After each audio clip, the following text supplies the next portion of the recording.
मैं वासुदेव राजनीति विज्ञान विषय के अंतर्गत आज हम लोग जिस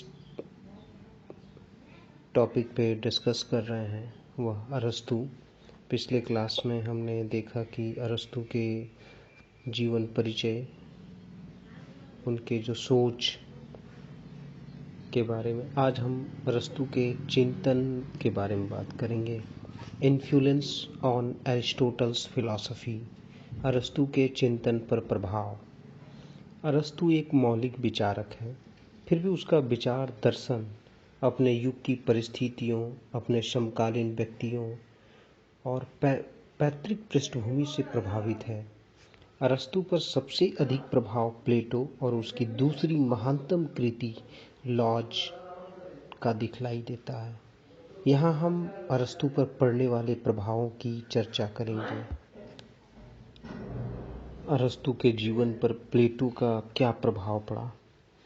अरस्तु पर सर्वाधिक प्रभाव अपने गुरु प्लेटो का दिखलाई देता है। यद्यपि वह अपने गुरु के प्रति अंधभक्त नहीं था, यद्यपि वह प्लेटो की महानतम दार्शनिक योग्यता के प्रभाव से ओतप्रोत अवश्य था। अरस्तु ने यद्यपि अपनी कृतियों में प्रत्येक मोड़ पर प्लेटो का खंडन किया, तथापि वह प्रत्येक पृष्ठ पर उसका ऋणी था। उसने अपने जीवन के लगभग 20 वर्षों तक प्लेटो के चरणों में अध्ययन करते हुए बिताए। जिन दिनों अरस्तु प्लेटो के संपर्क में आया, उन दिनों प्लेटो लॉज की रचना में लगा हुआ था। वस्तुतः अरस्तु के राजनीतिक विचार के निर्माण में लॉज में अभिव्यक्त प्लेटो के विचारों की महत्वपूर्ण भूमिका रही है। ऐसा कहा जाता है कि जहाँ प्लेटो की लॉज का चिंतन धारा का अवसान होता है, वहाँ से अरस्तु के पॉलिटिक्स की विचार गंगा का प्रवाह आरंभ होता है। अरस्तु की पॉलिटिक्स तथा लॉज में निम्नलिखित सादृश्य प्लेटो के प्रभाव को सूचित करता है। पहला, अरस्तु लॉज की भांति कानून की सर्वोच्च प्रभुसत्ता का सिद्धांत तथा शासकों को कानून का संरक्षक और सेवक मानता है।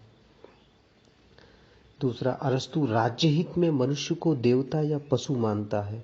यह लॉज के एक संदर्भ का रूपांतरण है और ऐसा प्रतीत होता है कि इसे लिखते समय उसने सामने लॉज का उपयुक्त उद्धरण था। परिवार से राज्य के विकास का वर्णन करते हुए अरस्तु ने लॉज की तीसरी पुस्तक का अनुसरण किया है और होमर के ग्रंथ से उदाहरण भी वही दिया है जो प्लेटो ने दिया था। वह प्लेटो की इस युक्ति को दोहराता है कि स्पार्टा की भांति युद्ध अपने आप में एक लक्ष्य नहीं है, किंतु इसका प्रयोजन शांति की स्थापना होना चाहिए। मिश्रित संविधान की कल्पना दोनों ग्रंथों में समान रूप से पाई जाती है और दोनों स्पार्टा को इसका उदाहरण बताते हैं। अरस्तु ने कृषि की महत्ता, व्यापार, सूदखोरी के बारे में पॉलिटिक्स की पहली पुस्तक में जो बातें लिखी है, वो लॉज की 8वीं और 11वीं पुस्तक की व्याख्याओं से मिलता है। पॉलिटिक्स की पहली पुस्तक में वर्णित आदर्श राज्य की लॉज के आदर्श राज्य से गहरी समानता है। इसके कुछ सादृश्य इस प्रकार हैं। आदर्श राज्य का समुद्र के पास होना, नगर राज्य की इमारतों का वर्णन दोनों में एक जैसा है। अरस्तु की शिक्षा योजना लॉज में प्रतिपादित योजना से मिलती है।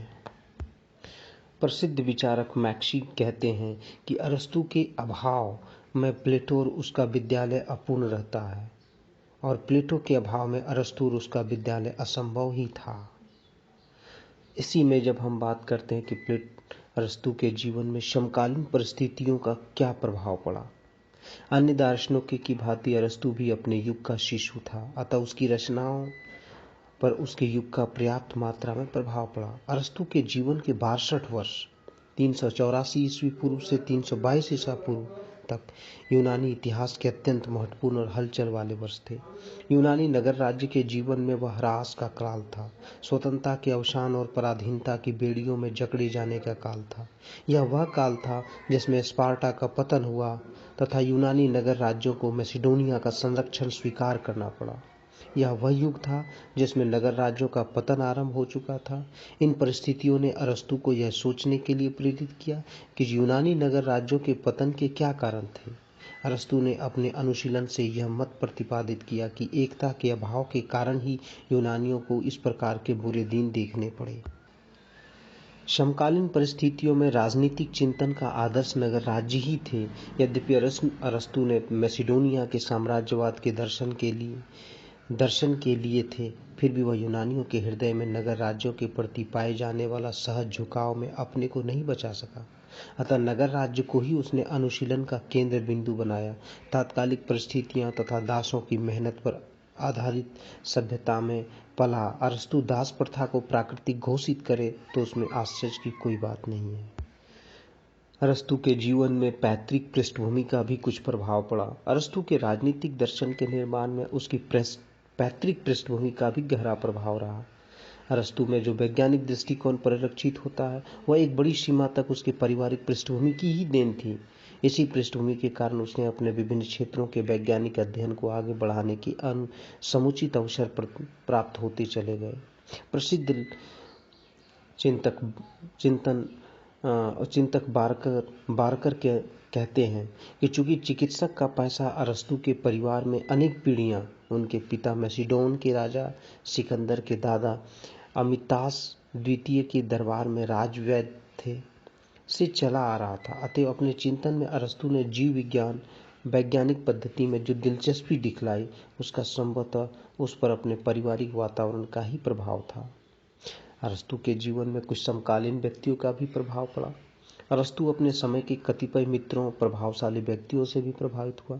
वह अपने समय के दो शासकों हेरेनियास तथा सिकंदर महान एवं शासनाधिकारी एंटीपीटर के निकट संपर्क में आया था। हेरेनियास उसका अभिन्न मित्र था।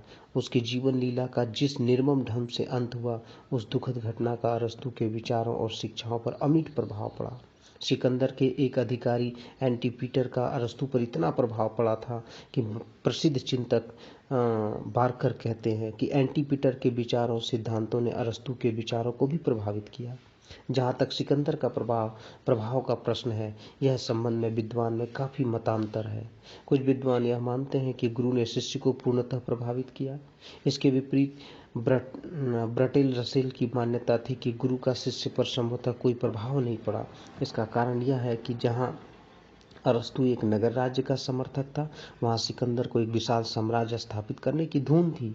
इस संबंध में बारकर ने लिखा है कि जहाँ तक सिकंदर का प्रश्न, ऐसा प्रतीत होता है कि न तो वह यानी अरस्तु सिकंदर को कुछ अधिक दे सका और न ही उससे सिकंदर से कुछ महत्वपूर्ण प्राप्त हो सका।